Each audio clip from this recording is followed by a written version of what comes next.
우리가 예수를 배우고자 하나이다. 우리가 예수를 배웠고자 하나이다. 여러분, 우리 지난주 수요일 기억하십니까? 우리 요한복음에 자주 등장했던 예수님의 소개법이 아주 간결하면서도 단순하며 그것은 예수님은 누구신가에 대한 스스로의 소개법이 있었습니다. 제가 I am 그라운드 얘기하면서 얘기했었죠. 자, 예수님은 자신을 소개할 때 I am 하면서 뭐라고 이렇게 말씀하셨죠. 아주 간결하게요. 그래서 요한복음 쭉 나오는 부분이 나는 세상의 빛이다. 또 뭐가 있었죠? 네, 우리 화면을 보게 되면요. 나는 생명의 떡이다. 나는 양의 문이다. 네. 네 번째 뭡니까? 나는 선한 목자다. 또 다섯 번째는요. 나는 부활이요 생명이다. 여섯 번째, 나는 길이요 진리요 생명이다. 마지막, 나는 포도나무이다. 이렇게 예수님이 자신 I am 하면서 자신을 소개하는 부분이 요한복음 구석구석에서 등장하는 것을 보게 됩니다. 자, 그런데요, 이 예수님의 소개법은 단지 허황된 자신을 부풀려서 소개한 것이 아니라 그 말씀이 거짓과 허구가 아니라 진실이고 그 말씀이 옳았음을 드러내는 아주 중요한 사건이 등장하는 것을 보게 됩니다. 예수님께서 그냥 나는 세상의 빛이다라고 그냥 말 던져놓고선 그냥 그 말과는 다른 삶을 산 것이 아니라 정말 세상의 빛처럼 사셨고요. 정말 생명의 떡처럼 우리에게 정말 자신의 몸을 주셨고 이런 부분들을 우리가 보게 되는데 그중에 정말 중요한 사건이 있었습니다. 그 사건은 어떤 사건일까요? 바로 요한복음 11장에 등장하는 죽은 나사로를 살리신 사건이 굉장히 중요함을 보게 됩니다. 나사로야 나오너라 예수님 말씀하셨어요. 자, 우리가 얘기하면 여러분 됩니까 안 됩니까? 하나님이 역사하시면 되는 거예요. 근데 이때 당시에는 이것이 정말 불가능한 일이었습니다. 근데 어떻게 해요? 예수께서 무덤 속에 있는 나사로를 불쑥 다시 등장시키신 것이죠. 네. 우리가 지금 결론을 알고 보니까 시시해 보이지 여러분 죽은 미라가 수족을 다 동인 채로 그 얼굴을 수건에 싸고 있었는데 다시 예수님이 돌아다니게 하라 그러니까 그 시체였던 사람이 돌아다니면 얼마나 무섭겠습니까? 그렇죠? 네. 여러분 여기에 죽었던 사람이 다시 여기 왔다고 생각해 보세요. 기쁘기도 하겠지만 무섭겠죠. 그 사건은요, 당시 아주 파격적이면서 충격적인 사건으로 유대인들에게 남게 됩니다. 나사로야 나오너라 라고 말씀하셨을 때 그 시체가 덜커덕 나온 그 사건이요. 분명히 죽어서 시체가 되고 나흘이 되면서 냄새까지 나는 것을 많은 사람들이 지켜보고 있는데 이런 충격적인 일이 일어났다는 것은 결국 부인할 수 없는 일이었습니다. 수많은 증인들이 있었기 때문인 것입니다.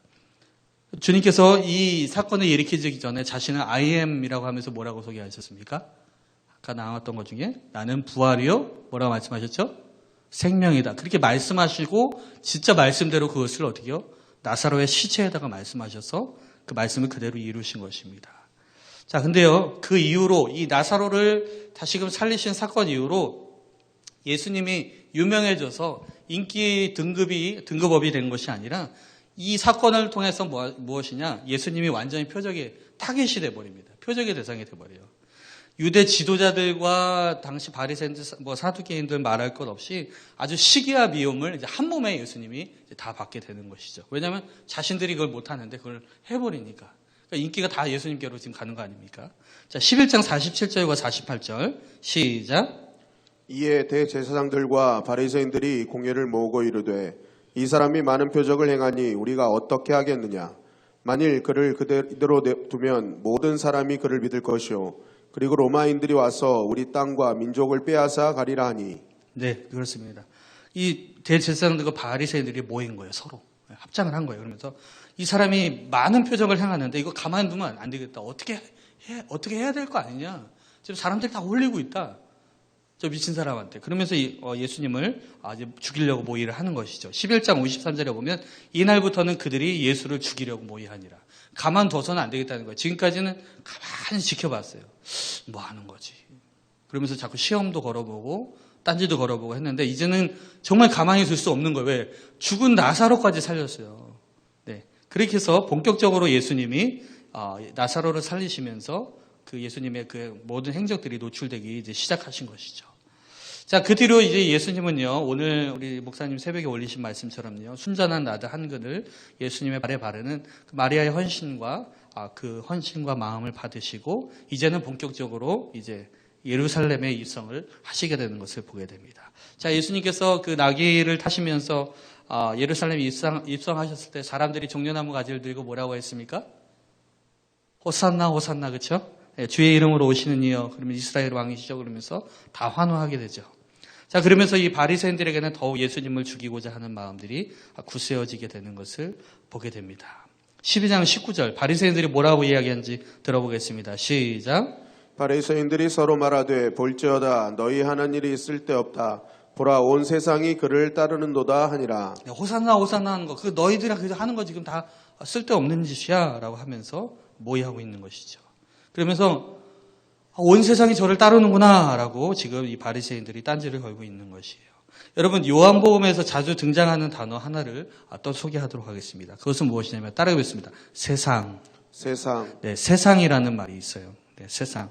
이게 헬라어로는 이제 코스모스라고 하고 있는데 모든 코스모스가 그를 따르는도다라고 하고 있습니다. 여러분, 요한복음 3장 16절에도 이 세상이 나오게 되죠. 하나님이 누구를 사랑하사? 세상을 사랑하사. 코스모스를 사랑하사. 그러니까 이게 예수님이 코스모스 꽃을 사랑하셨다는 것이 아니라 세상을 사랑하셨다라는 그 표현으로 나오게 되는 것이죠. 자, 그런데 이 유대인들은 세상이 예수님을 쫓는 것을 시기하기 시작해요. 세상이 예수를 쫓는 것을, 세상이 예수를 쫓는 것이 원래 맞는 것인데 그것을 시기하기 시작해요. 그래서 무엇이냐? 예수를 제거해 버리기로 그들이 모의하기 시작한 것입니다. 근데요, 여러분, 그러면 그럴수록 지금 점점 요한복음에는요, 이상한 일들이 벌어지게 되는 것을 보게 됩니다. 세상이 예수님을 쫓는 현상들이 더 벌어지게 된다는 거예요. 이들이 막으면 막을수록 어떻게 해요? 더 세상의 예수를 쫓는 희한한 일들이 벌어지게 되는데 이것은 마치 여러분 자석 아시죠? 이 자석에 뭐가 달라붙습니까? 쇠붙이들 철이 달라붙는 것처럼요. 그런 현상인 것이에요. 딱 쇠가 있으니까요 어떻게 해요? 그 힘에 의해서 어떻게 해요? 철들이 끌려오는 것처럼 그런 현상들이 오늘 벌어지게 되는 것을 보게 됩니다. 그것이 어떤 현상인가? 우리 12장 20절에 우리 말씀 보겠습니다. 시작. 명절에 예배하러 올라온 사람 중에 헬라인 몇이 있는데. 네, 명절에 예배하러 오는 사람들이 있었다. 근데 그 사람들이 당연히 유대인일 줄 알았는데 이들은 어떤 사람이냐? 헬라인이라는 거예요. 이방인이라는 거예요. 헬라인. 헬라 여러분 아시죠? 그리스의 헬라 철학으로 유명한 이 헬라인 몇이 있었는데 그들이 이제 그 이방인데도 불구하고 명절에 예배하러 왔다는 거예요. 그러니까 그들이 예배하러 온 것도 사실은 굉장히 파격적이고 굉장히 놀라운 것인데 무엇이냐? 그들이 그때 당시에 여러분 제대로 된 폰이 있었겠습니까? 지도가 있었겠습니까? 그냥 소문 들어서 듣고 소문 귀로 들어서 어떻게 했냐? 소문을 들어서 그들이 물어보는 한 가지 일이 있었습니다. 그것이 무엇이냐? 21절 말씀입니다. 시작. 그들이 갈릴리 벳사다 사람 빌립에게 가서 청하여 이르되 선생이여 우리가 예수를 배웠고자 하나이다 하니. 우리가 예수를 배웠고자 하나이다라는 그런 기가 막힌 지금 질문을 하고 있는 거예요. 바로 예수님의 제자 빌립에게요. 네. 그러면서 놀라운 이 광경들이 벌어지고 있는 것이에요. 네. 그들은 마치 목마른 사슴처럼 무언가를 갈망하고 있었다는 거예요. 아니, 그들이 예수님을 만난 적도 없는데, 번번한 어떤 교통수단 이런 것도 없는데, 그들이 간절히 만나고자 했던 분이 바로 우리가 예수를 배웠고자 하나이다. 우리 예수님 좀 소개시켜 주세요. 오히려 누가 전도하지도 않았는데 그들이 스스로가 예수를 찾기 시작하는 일들이 벌어지게 된 것입니다. 그렇습니다. 이방인들이었던 헬라인 이 몇 사람은요, 바로 예수님을 배우고자 했던 것입니다. 그들의 갈망은 무엇이었느냐? 예수를 배우고자 하는 것이었어요. 여러분, 그렇다면 지금 여러분 우리의 갈망은 무엇입니까? 여러분들의 갈망은 무엇입니까? 우리가 그토록 보고 싶고 만나고 싶은 분은 누구십니까? 바로 이러한 질문 앞에 우리는 다시금 이 헬라인들의 질문을 깊이 숙고하고 오늘 우리가 예수를 그리스도시요 살아계신 하나님의 아들이라는 진리를 믿는 교회가 가져야 될 이 정체성, 바로 오늘 이 예수님과 헬라인과의 만남을 통해서 우리가 세 가지로 함께 살펴보고자 합니다. 동시에 우리 주님의 영광교회가 함께 나아가야 될 방향성이 무엇인지 오늘 우리 함께 세 가지로 함께 살펴보도록 하겠습니다. 몇 가지라고요? 네, 세 가지입니다. 여러분, 세 가지를 기억하셨으면 좋겠습니다. 자, 첫 번째입니다. 어떤 교회가 돼야 되는가? 오늘 말씀에서 우리가 함께 보겠습니다. 첫 번째, 자, 따라해 보시겠습니다. 예수께로 예수께로 안내하는 교회가 되어야 합니다. 안내하는 교회가 되어야 합니다. 예수께로 안내하는 교회가 되어야 된다는 것입니다. 우리 요한복음 12장 20절부터 22절 시작. 명절에 예배하러 올라온 사람 중 헬라인 몇이 있는데 그들이 갈릴리 벳사다 사람 빌립에게 가서 청하여 이르되 선생에 우리가 예수를 배웠고자 하나이다 하니 빌립이 안드레에게 가서 말하고 안드레와 빌립이 예수께 가서 여쭈니. 네, 우리 아까 읽었던 말씀이죠. 명절에 예배하러 올라온 사람 중에 헬라인 몇이 있었다. 그리고 이들이 빌립에게 가서 청하였다. 헬라인들의 청은 무엇이었습니까? 무엇이었죠? 청이 무엇이었어요? 그들의 간청이? 우리가 무엇이었어요? 예수를 배웠고자 하나이다. 자, 그리고 이 빌립이 그 얘기를 들었어요. 그리고 그것을 다른 제자 안드레에게 이야기했어요. 그리고 이 빌립과 안드레가 같이 예수님께 가서 예수님, 놀랄 만한 일이 있어요. 헬라인 몇 사람이 예수님 배웠고자 지금 찾아왔습니다. 예수님 이방인인데 우리가 만나도 될까요? 이런 일이 일어나게 된 것입니다. 여러분, 우리 그리스도인들은 명심해야 될 것입니다. 사람들이 원하는 것이 무엇일까? 교회를 향해서 원하는 것이 무엇일까? 그것은 바로 무엇이냐? 우리의 생각과는 다르게 사람들은요, 예수를 배우고자 하는 것입니다. 그래서 무엇이냐? 우리 교회는요, 그들에게 예수님만을 소개하는 교회가 되어야 된다. 예수님을 가리키는 교회가 되어야 된다는 것입니다.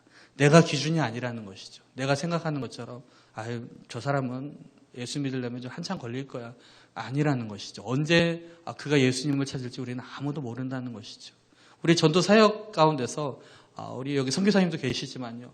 어떤 우리가 선교 활동하는 가운데 우리 전도 사역 하는데 여러분 우리가 계획한 대로 우리가 어떤 생각하는 대로 여러분 된 적이 있으십니까?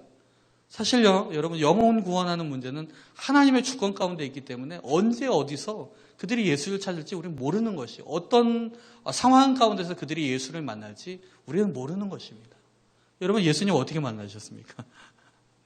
모른다는 것이죠. 내가 생각해가지고 계획 짜가지고 내가 예수 믿어야지. 그게 아니라는 것이죠. 하나님께서 만나주시고 갈망한 마음을 주시고 어느 때 우리가 그 예수님을 만나는 그런 계기가 생김으로 인해서 우리가 예수를 만나기 때문에요. 그렇기 때문에 교회는 항상 무엇이냐? 이 예수님을 소개할 준비를 항상 하고 있어야 된다는 것이죠. 여러분, 이 교회의 본질은 무엇입니까? 교회를 이루는 여러 가지 중요한 조건들이 있겠지만요. 가장 중요한 것은 무엇이냐? 진리이신 여러분, 예수님인 줄 믿습니다. 예수님만이라는 거예요. 교회의 사랑과 친절과 겸손, 봉사, 헌신 다 맞습니다. 그거 있어야 됩니다. 그러나 이거는요, 여러분, 그냥 예수님 빼고 이것만 이야기한다면요. 다른 이단들도 다 있어요. 어떻게 보면 이단들이 여러분 더 친절해요. 우리 목사님께서 지난번에 신천지 소개할 때도 신천지 가잖아요. 정말 사람들에게 쏙 빠져요. 쏙 빠진다고 하더라고요. 왜? 너무 그 사람에게 맞춤형 사랑을 다 해주기 때문에 그 사람이 뭘 좋아하는지 뭘 필요로 하는지 다 해줄 것처럼. 근데 무엇이냐? 그거는 진리로 인도하려고 하는 것이 아니라 속이기 위해서, 꿰기 위해서 하는 거잖아요. 사회복지센터들도 다 좋은 어떤 그런 것들 다 하게 됩니다. 그러나 교회만이 할 수 있는 것은요, 무엇이냐? 진리이신 예수 그리스도께로 소개하고 인도하는 역할이라는 것이에요. 그러니까 예수 그리스도를 통해서 나타나는 사랑과 친절과 겸손과 봉사와 헌신일 때 그것이 진짜 능력으로 나타나는 것입니다. 따라서 교회는요, 예수님으로 시작하여서 예수님으로 마쳐야 한다는 것입니다. 여기서 우리 여기서 자꾸 교회 얘기를 하는데 우리 교회 건물을 생각하지 마십시오. 바로 교회가 바로 나 자신이라는 거예요. 따라하겠습니다. 교회는 바로 나다. 바로 나다. 옆 사람에게 교회는 바로 당신입니다. 교회는 당신이십니다. 네, 바로 교회라는 거. 우리가 교회인 것입니다. 자, 결국 내가 예수님을 가르쳐야 되고 예수님을 나타내야 되는 것이죠. 그러려면 무엇이냐? 우리의 삶 가운데 예수를 말해야 되는 것이에요. 자, 따라하겠습니다. 예수를 말하자. 예수를 가르치자. 예수를 가르치자. 예수를 살자. 예수를 살자. 예수로 걸어가자. 예수로 걸어가자. 그러니까 우리의 삶 가운데 어떻게 예수님으로 무장되어 있어야 된다는 거예요. 여러분, 우리가 이 예수라는 이름을 너무나도 흔하게 접하기 때문에 사실 별 감흥이 없을 수도 있습니다. 교회 오면 맨날 듣는 것이 예수님이니까요. 근데 이 예수라는 이름 자체가 우리가 그냥 편하게 얘기하는 그런 예수님이 아니라 이것이 영적인 세계로 들어가게 되면 얼마나 이것이 능력 있는 이름인가. 정말 성경에 말씀하신 것처럼 모든 이름에 뛰어난 이름인지를 우리가 알게 될 것입니다. 예전에 제가 설교 때 한번 이야기한 적이 있는데요. 여러분들의 기억을 다시 상기시키기 위해서 제 옛날 얘기 한번 하도록 하겠습니다. 예전 제가 신학교 시절에 그 성경 통독을 쭉 할 때가 있었습니다. 근데 성경 통독하다 보면 여러분 성경 통독 하시는 분들 아시겠지만 꼭 시험 하나가 있어요. 넘어야 될 시험이 있어요. 이건 무엇이냐면 성경의 진실성이에요. 이 성경이 과연 진리가 맞냐? 이제 이런 질문이 꼭 한 번은 들어오는 것 같아요. 제 경우에는. 만약에 이 성경이 진리가 아니라면 나는 거짓말에 속는 거네. 내 인생을 여기 이 거짓말에 다 평생 속아 넘어간 거겠네. 라는 그런 생각인 것이죠. 그러니까 제가 이제 성경을 막 열심히 너무 재밌게 읽고 있는데 어느 순간 이 생각이 문득 들어오게 된 거예요. 그러니까 너무나 괴로웠던 것이죠. 막 성경이 진리라는 것은 신학교에서 배웠기 때문에 아는데 마음속으로는 아니야 이거 아니면 어떡하지? 이게 진리가 아니면 어떡하지? 이거 거짓 문서이면 어떡하지? 이제 막 그러면서 제 스스로가 그런 그 헷갈림 속에 너무나도 답답했던 것이죠. 그래서 제가 이제 그 도서관에서 이렇게 성경 보다가 답답하면 산에 올라가서 이렇게 기도도 하고 이렇게 산책도 하고 그러는데 너무나 혼란스러워서 막 미칠 것 같은 거예요. 그래서 어떻게 해야 되나? 중간에 그만둘 수도 없고. 네. 근데 어느 순간 제가 그런 괴로움 가운데 어느 순간 제 마음 가운데 작은 빛이 정말 이 바늘 같은 빛이 들어오는 것 같은 순간이 들어왔습니다. 정말 순간적으로 오는 생각이었어요. 나 예수님 찾아야겠다. 도와달라고 해야겠다. 나 혼자 이게 실험할 것이 아니라 내가 도와달라고 해야겠다. 그래서 나도 모르게 정말 원시적으로 외쳤습니다. 예수님 도와주세요. 네. 예수님 도와주세요. 예수님 도와주세요. 난 예수님 필요합니다. 도와주세요. 라고 하면서 정말 그 목이 정말 터져라 외치면서 그런 기도를 했어요. 근데 뭐 다른 뭐 방언으로 한 것도 아니고 뭐 대단한 문구를 넣어서 기도한 것도 아니고 정말 주일에 어린이처럼 그냥 단순하게 기도했던 것입니다. 예수님 도와주세요. 예수님 도와주세요. 근데요, 그 순간 그 기도하는 순간 제 속에서 이 오바이트 한 건 아닌데요. 여기서 으악 하면서 순간적으로 나오기 시작하는데 그게 이제 내 힘이 아니죠. 제 힘으로 밀어낸 게 아니라 어떤 힘에 의해서 이게 팍 나오기 시작하는데 거기서 무엇이냐. 순간적으로 환상이 보이는데 조그만 뱀이 확 나가는 게 보이는 거예요. 저도 깜짝 놀랐어요. 이게 제 그냥 그 개인적인 그런 간증입니다. 순간적으로 그게 이제 느껴지는 거. 뱀이 나갔구나. 느껴지는 거예요. 그 보여지는 거고. 그러면서 무엇이냐. 제 안에서 제 입에서 그게 나가는 것이 보이게 되면서 제 마음 가운데 평안이 임하기 시작했어요. 그러니까 그 마음이 그냥 사라져 버렸어요. 그 마음을 가지려고 해도 이게 진짜 성경의 진리일까? 이 마음을 가지려고 해도 그 생각이 안 드는 거예요. 이게 살아계신 하나님 말씀이라는 것이 믿어지는 거예요. 그러니까 이건 무엇이냐. 영적 세계였던 거예요. 영적인 문제였던 거예요. 제 안에.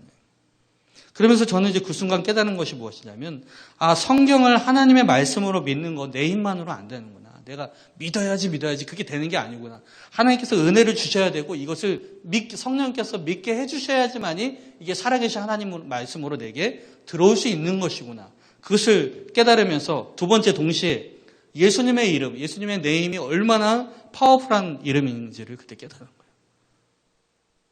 뭐 신학생이어서 뭐 사역자라서 뭐 대단한 기도를 하는 것이 아니라 그 모든 이름에 뛰어나신 그 예수님의 이름을 선포하게 되니까 거기에 어둠에 떠나가는 역사를 제가 개인적으로 경험을 했던 것이에요. 그러면서 제가 거기서 막 찬양을 부르는데 찬양의 가사들이 다 저의 고백인 거예요. 그러니까 여러분 이 영적 세계에 보이지 않지만 그 악한 세력은요. 여러분 우리 하나님의 자녀들로 하여금 하나님을 예수의 이름을 고백하지 못하게 하고 하나님의 믿음으로부터 떠나게 하려고 얼마나 우리를 막고 있는지 몰라요. 우리의 목을 막고 우리 심령을 자꾸 쪼이고 다른 것들로 자꾸 빼앗기게 하고 그랬을 때 여러분 우리가 찾아야 될 이름이 무엇입니까? 자, 따라하겠습니다. 예수님 살려주세요. 예수님 도와주세요. 이거 하기까지 너무 힘든 거예요. 근데 해야 되는 거예요. 근데 그 단순한 고백이지만요. 거기에 예수님의 이름이 정말 엄청난 능력으로 우리 가운데 다가오는 것을 보게 되는 것입니다. 그렇습니다. 여러분 교회는요. 예수님의 이름이 빛나야 하는 것입니다. 예수님의 존재, 능력 있는 그 이름이 가장 빛나야 되는 것이고 이것이 바로 교회의 경쟁적인 것이고 여러분 교회만이 소유할 수 있는 가장 큰 능력이라는 사실을 여러분 믿으시기 바랍니다. 그래서 여러분 가장 최고의 교회는요. 그 교회를 처음 오게 되면요. 예수님을 느끼는 거예요. 예수님을 경험하게 되는 거예요. 여러분 우리 교회에서 처음에 등록하면 교회에서 누구를 가장 먼저 만날까요? 누구를 가장 먼저 만나죠? 목사님? 모르세요? 네, 우리 물론 목사님일 수도 있어요. 새가족부와 안내부 만나잖아요. 그렇죠? 네. 벌써 2달이 되니까 잊어버리신 거예요? 자, 네, 농담이고요. 네, 새가족부 안내부를 통해서 이렇게 우리 교회에 처음 등록하게 되고 이제 인도를 받게 되잖아요. 저도 처음에 우리 주님의 영광교회 왔을 때 저를 맞아주신 이모모 권사님을 제가 잊을 수 없습니다. 밝은 미소로 맞아주신 권사님 너무 친절하게 해주셨어. 그러니까 여러분 이 얘기를 왜 제가 했냐면요. 이 새가족부와 안내부의 역할이 교회에서 정말 중요한데요. 여러분 새가족부와 안내부에서 친절히 하는 것도 중요하겠지만 더욱 중요한 미션이 있습니다. 그것은 무엇이냐면 바로 나를 통해서 예수님이 드러나는 것에 우리의 중심을 둬야 된다는 사실인 것입니다. 할렐루야. 우리가 친절하게 하는 거 정말 여러 가지 안내하는 거 중요하겠지만요. 나의 친절을 통해서 예수님이 드러나야 되고 나의 헌신을 통해서 예수님의 이름이 영광 받으신다는 사실을 우리 잊지 말아야 된다는 것이죠. 만약에 새가족이나 불신자가 왔을 때 이것을 교회에서 느끼게 된다면 그 새가족부와 우리 안내팀의 사역은 정말 대성공인 것입니다. 여러분 사람들은 우리의 얼굴과 행동을 통해서 예수님을 보게 됩니다. 예수님을 통해 하나님이 어떤 분이신가를 우리가 알게 되는 것처럼 요한복음에서 정말 중요한 것이 예수님의 행동 하나하나를 통해서 하나님은 이런 분이시구나라는 것을 깨닫는 것처럼요. 바로 우리 주님의 영광교회를 통하여서 예수님은 이런 분이시구나라는 것을 간접적으로 알게 된다는 것입니다. 그래서 예수님께서 아버지의 이름을 드러내신 것처럼 우리 교회는요. 예수님의 이름을 드러내고 나타내야 하는 것입니다. 여러분 바로 그 일을 하시기 위해서 바로 성령님이 오신 거예요. 그러니까 여러분 성령님은요. 바로 결국은 예수님을 드러내는 영이세요. 자, 따라하겠습니다. 성령님은 예수님을 나타내는 영이시다. 예수님을 나타내는 영이시다. 성령이 이 땅 가운데 오시는 건요. 물론 우리 방언도 하고 기적도 능력도 행하고 여러 가지도 있겠지만요. 그것은요. 여러분 그게 본질은 아니에요. 그것도 중요하지만 진짜 본질은 무엇이냐? 예수의 영광을 위해서 예수님의 영광을 위해서 이 땅 가운데 오신 거예요. 할렐루야. 예수가 믿어지도록 예수께로 인도하시기 위해서 성령이 오신 거예요. 그렇기 때문에 여러분 우리가 그 성령님의 인도하심을 정말 우리가 잘 생각해야 되는 것이고 그 가운데 우리가 예수를 믿어야 되는 것입니다. 여러분 우리는 현재 누구를 가장 많이 알고 있습니까? 그리고 누구를 가장 많이 소개하고 있습니까? 그리고 누구에 대해서 가장 많이 이야기하고 있습니까? 여러분 결국 그런 말이 있잖아요. 인생은 내가 가장 관심 있는 분야를 말하게 되어 있다. 내가 차에 관심이 많으면 어떻게 해요? 차 얘기를 할 것이고 내가 집에 대한 관심이 많으면 무엇에 대해서 얘기하겠습니까? 집에 대해서 얘기하겠고 건강에 관심이 많다면 어떻게 해요? 건강에 대해서 얘기할 것이 아닙니까? 그러나 예수에 관심이 많게 되면 어떻게 되는 거예요? 예수에 대해서 말하게 되는 것입니다. 여러분 오늘 밤 저와 여러분에게 가장 관심은 무엇입니까? 여러분 예수를 말하시고 예수에 대한 관심이 가장 커지는 오늘 밤이 되시길 주님의 이름으로 축원합니다. 자, 따라했습니다. 예수님을 말하자. 예수님을 만나자. 예수께로 인도하자. 예수께로 인도하자. 네. 자, 이것이 이제 첫 번째입니다.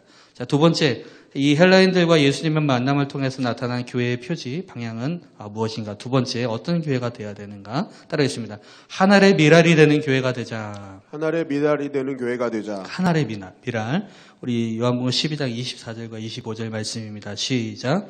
내가 진실로 진실로 너희에게 이르노니 한 알의 밀이 땅에 떨어져 죽지 아니하면 한 알 그대로 있고 죽으면 많은 열매를 맺느니라. 자기의 생명을 사랑하는 자는 잃어버릴 것이요 이 세상에서 자기의 생명을 미워하는 자는 영생하도록 보전하리라. 네, 주님께서는 이 헬라인들이 자신을 찾으러 왔다는 소식을 듣고 그들을 반기기 전에 반갑잖아요. 나 찾으러 왔으니까. 근데 반기기 전에 하신 말씀이 있습니다. 12장 23절 말씀인데요. 시작. 예수께서 대답하여 이르시되 인자가 영광을 얻을 때가 왔도다. 인자가 영광을 얻을 때가 왔도다. 막 헬라인들이 지금 왔습니다. 예수님 배우고자 지금 왔습니다. 그랬는데 예수님이 갑자기 하늘을 보시더니 이제 내가 영광을 얻을 때가 왔구나라고 고백을 하셔요. 여러분 이거 보게 되면 어쩌면 오해할 수 있어요. 야 이제 예수님이 헬라인들에게까지 인기가 솟고 있구나. 예수님이 영광을 받을 때가 왔다고 말하는 것인가 우리가 그렇게 볼 수 있지만 우리가 12장 문맥을 잘 살펴보면 여기서의 영광은 우리가 생각하는 인기가 아니에요. 가수들, 배우들이 인기 갖는 그런 인기가 아닌 것입니다. 주님의 말씀에 잘 귀를 기울여 들으시기 바랍니다. 우리 24절과 25절 보면요.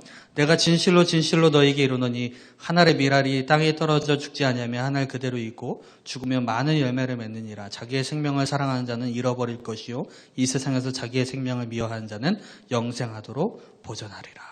라고 주님께서 말씀하신 것을 보면 이 영광이 어떤 의도로 하신 영광인지를 우리가 알게 될 것입니다. 여러분 여기서 내가 진실로 진실로라고 했을 때 이것은요 예수님의 어떤 의미입니까? 이 진실로는 우리 헬라어 성경을 보게 되면 아멘 아멘입니다. 처음에 아멘 아멘. 그러니까 그 아멘을 엄청나게 강조하고 있는 거예요. 이것이 그대로 이루어질 것을 믿는다라는 것이죠. 그러면서 어떻게 한 알의 밀이 땅에 떨어져 죽지 아니하며 한 알 그대로 있고 죽으면 많은 열매를 맺느니라. 여러분 우리가 잘 알고 있는 말씀 아닙니까? 그렇죠. 밀알에 대한 예수님의 말씀인 것인데요. 이 말이 무엇을 의미합니까? 한 세 가지로 나눌 수 있겠습니다. 제가 묵상을 해봤는데요. 첫 번째는 한 알의 밀알이 그냥 있으면 안 된다는 것을 의미해요. 그냥 있으면 안 돼요. 밀알이. 그리고 이 말씀은요. 한 알의 밀알이 땅에 떨어져만 있어도 안 된다는 거예요. 그냥 있어도 안 되고 땅에 뚝 떨어져서 있는 것도 안 된다는 거예요. 반드시 들어가야 되는 관문이 있어요. 그것이 무엇이냐?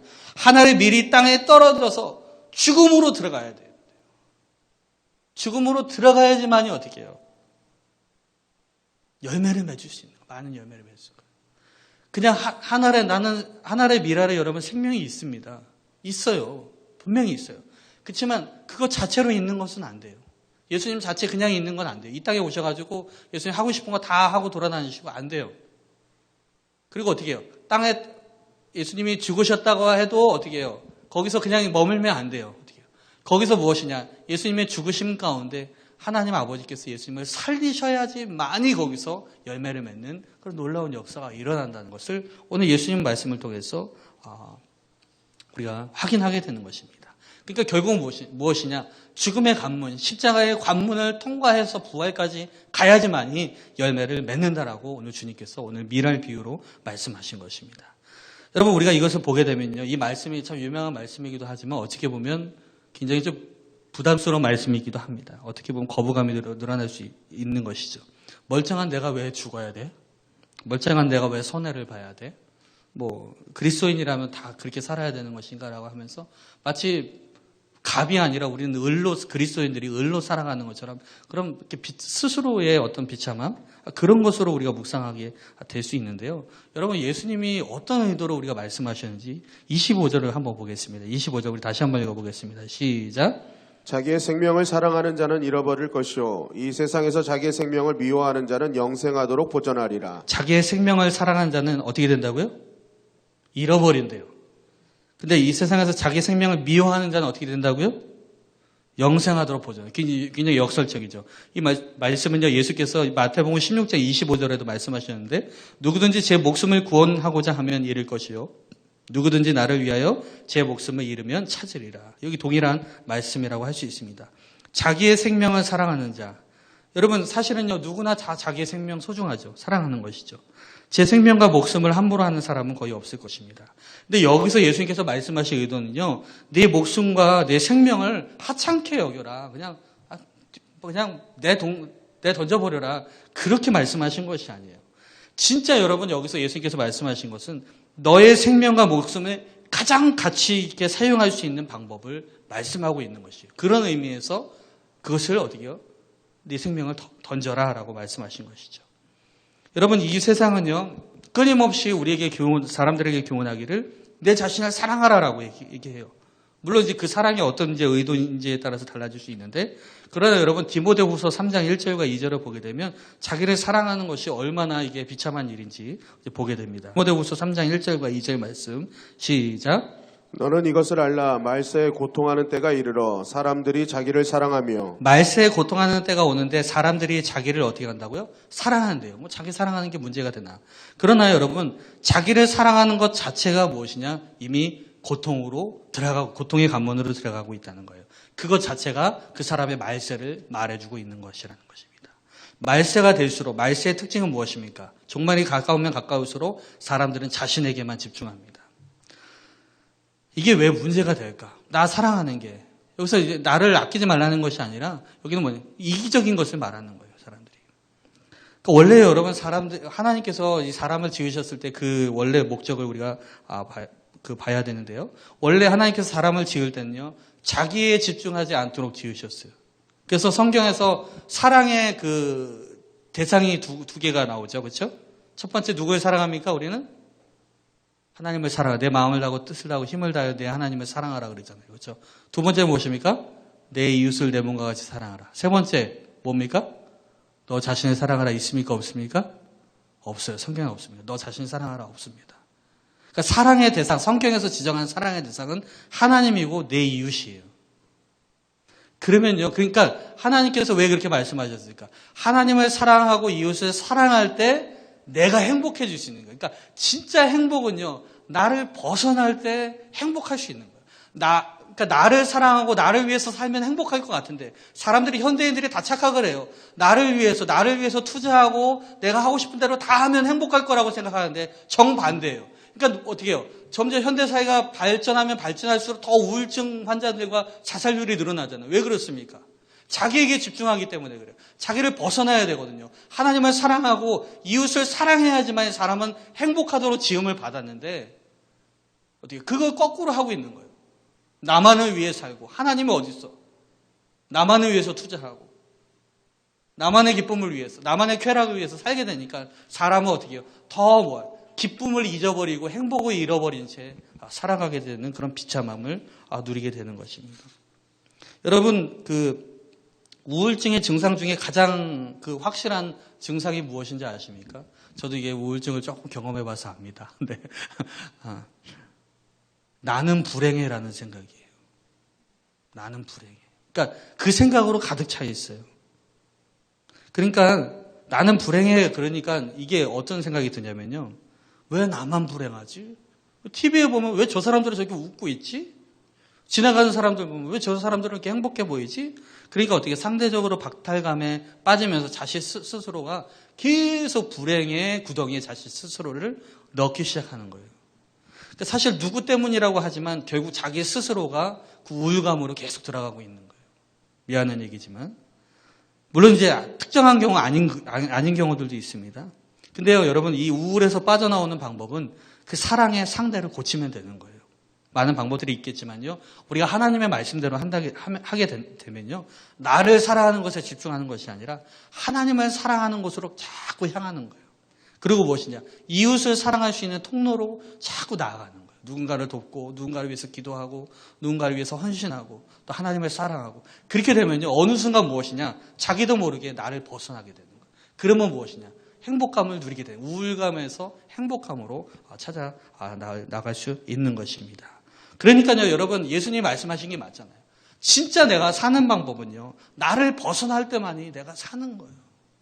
예수님은 우리를 지으신 분이시기 때문에 그걸 아셨던 거예요. 너를 죽여야지만, 너를 벗어나야지만이 네가 진짜 행복해질 수 있다라고 오늘 주님은 말씀하시는 것입니다. 여러분, 에덴 동산에서는 나를 사랑하는 것이 없었어요. 하나님을 사랑하고 아담은 하와를 상대로 사랑하고 하와는 아담을 상대로 사랑하고 나는 없었어요, 거기에.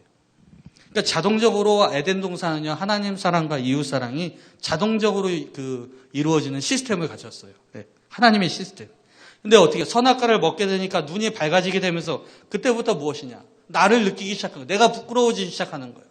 나를 가려야 되는 거예요. 내가 중요해지는 거예요. 그러니까 무엇이냐? 죄에 대한 두려움으로 말미암아 그들이 어떻게 됩니까? 나를 지키겠다는 생각이 드니까 어떻게 해요? 아담아, 누가 그랬냐? 그러니까 하나님 당신께서 붙여주신 여자 때문에 그랬습니다.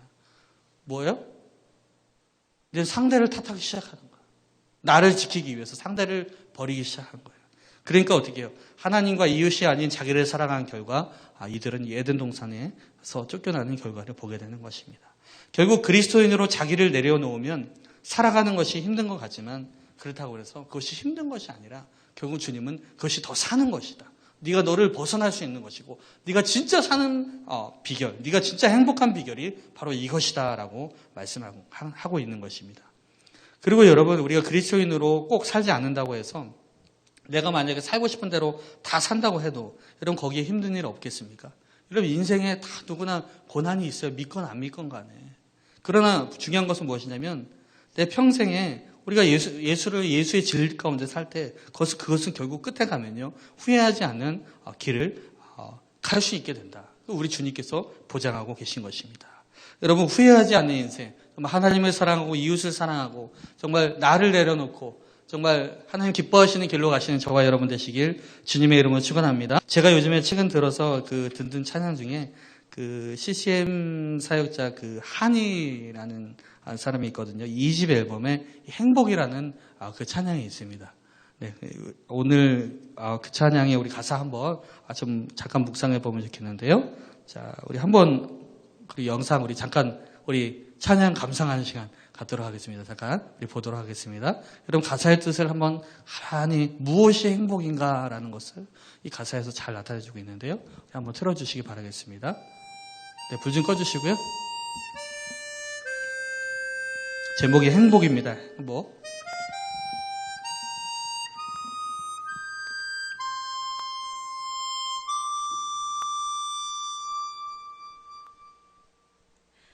화려하지 않아도 정결하게 사는 삶, 가진 것이 적어도 감사하며 사는 삶, 내게 주신 작은 힘 나눠주며 사는 삶, 이것이 나의 삶의 행복이라고.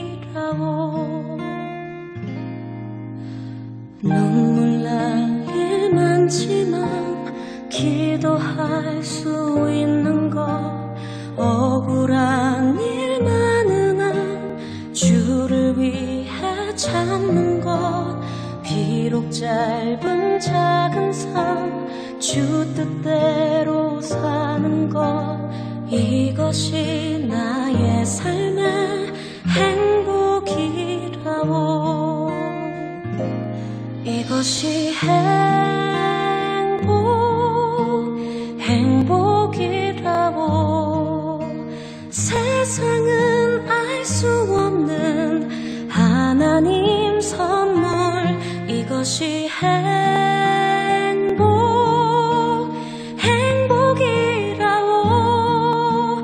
하나님의 자녀로 살아가는 것, 이것이 행복이라고.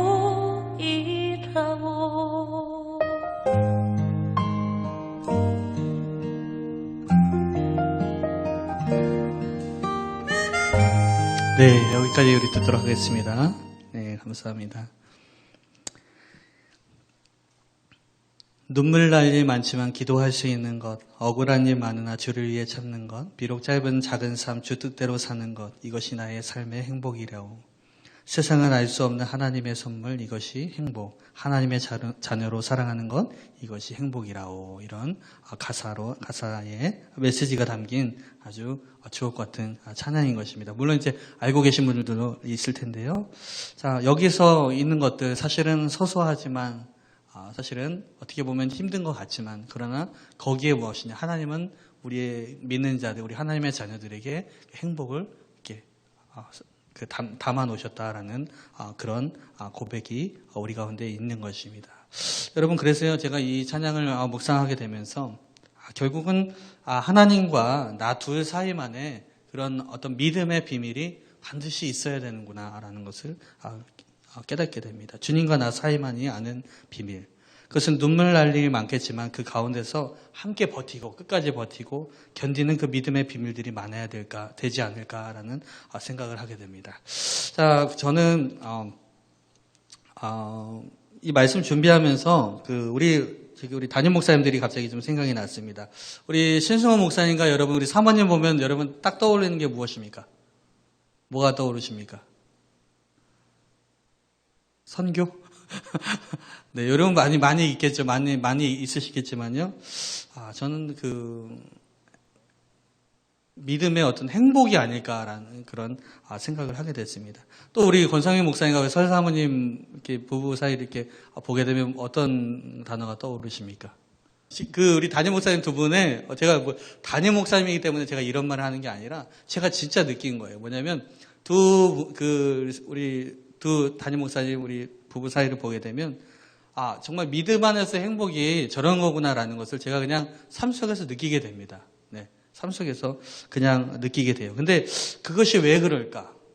사실 여러분, 이 목회자로 살아간다는 것이 저도 이제 부모님, 할아버지 때부터 봤기 때문에 사실은 쉽지 않은 길이잖아요. 고난의 길인 것이고 그 가운데서 여러 가지 훈련들도 있고 있는데 어떻게 그 가운데서도 이렇게 행복해 보이는 모습을 볼 수 있을까? 가만히 생각하니까 그것이 하나님과의 믿음의 비밀에서 나오는구나. 신승훈 목사님과 여러분 사모님 보게 되면 그 케냐에서 그 모진 아프리카의 그 선교 사역 가운데서 어떻게 믿음으로 버티면서 그 가운데 하나님의 정말 살아계신 역사하심을 너무나 많이 경험하셨어요.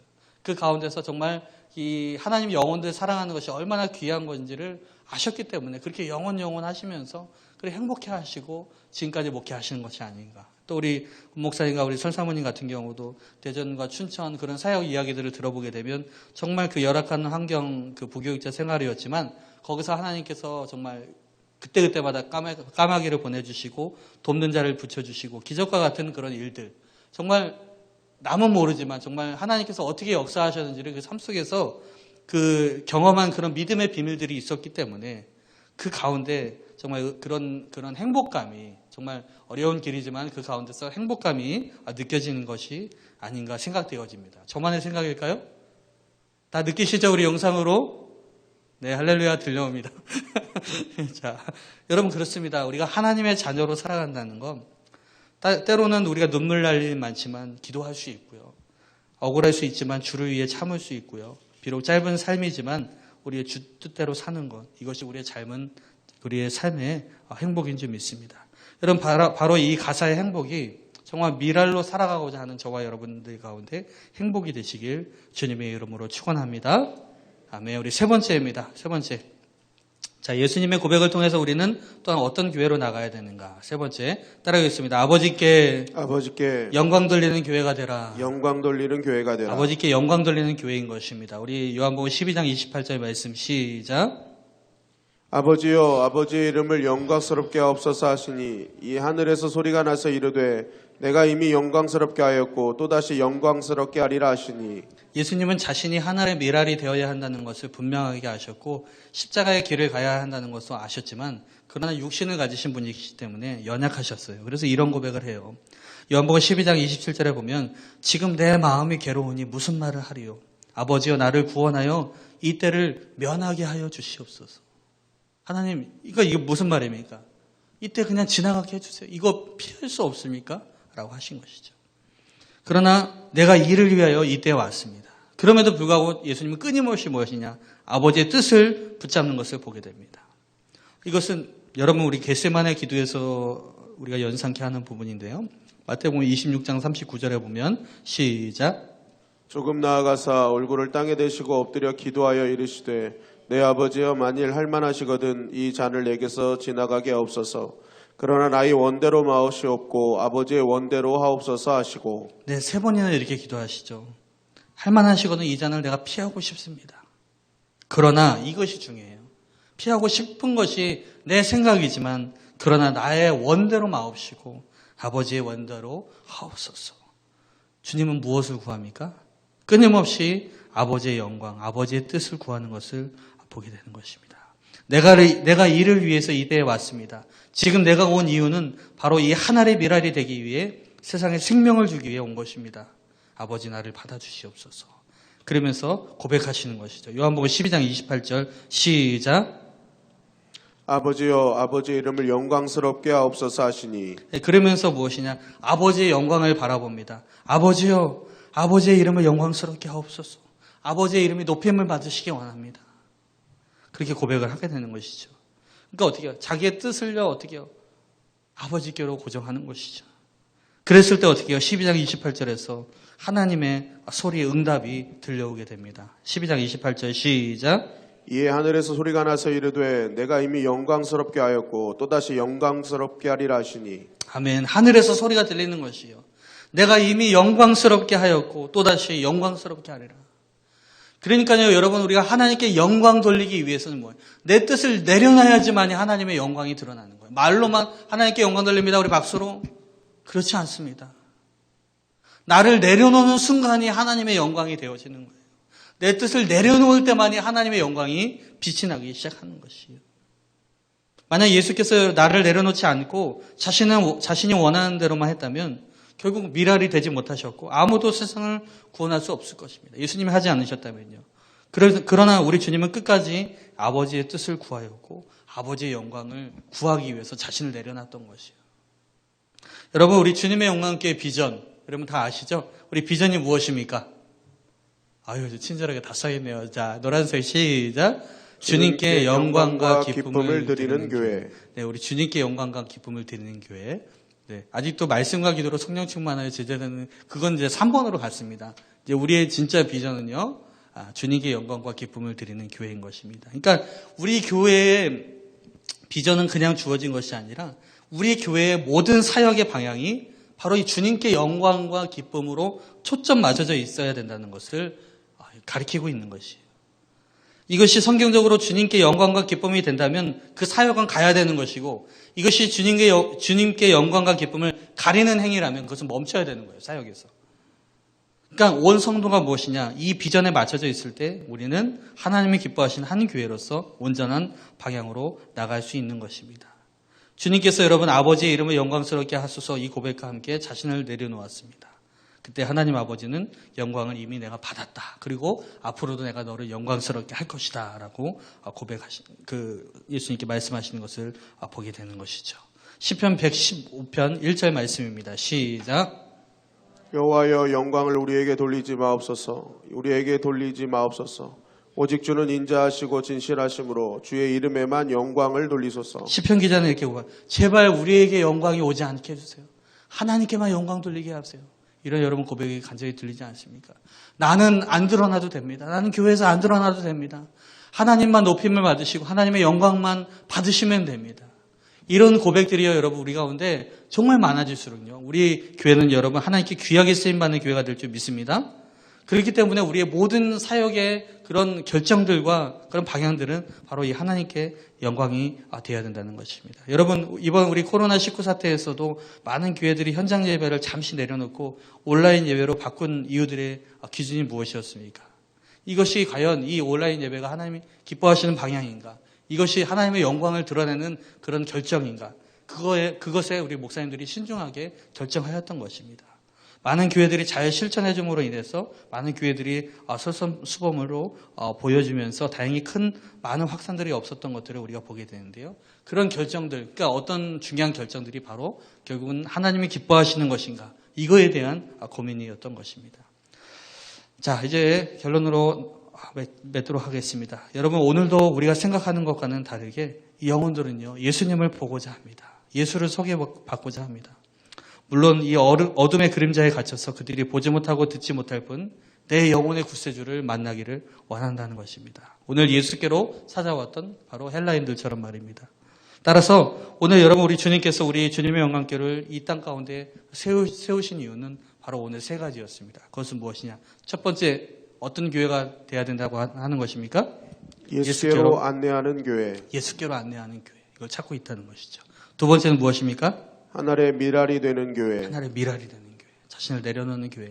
또 세 번째는 무엇입니까? 아버지께 영광을 돌리는 교회. 네, 아버지께 영광 돌리는 교회가 될 때, 바로 이러한 교회, 바로 우리가 되어질 때, 그러할 때 바로 주님의 나라가 확장되어지고 우리 교회의 비전과 사명을 이루는 우리 주님의 영광 교회가 될 줄 믿습니다. 그런 저와 여러분이 되시길 주님의 이름으로 축원합니다.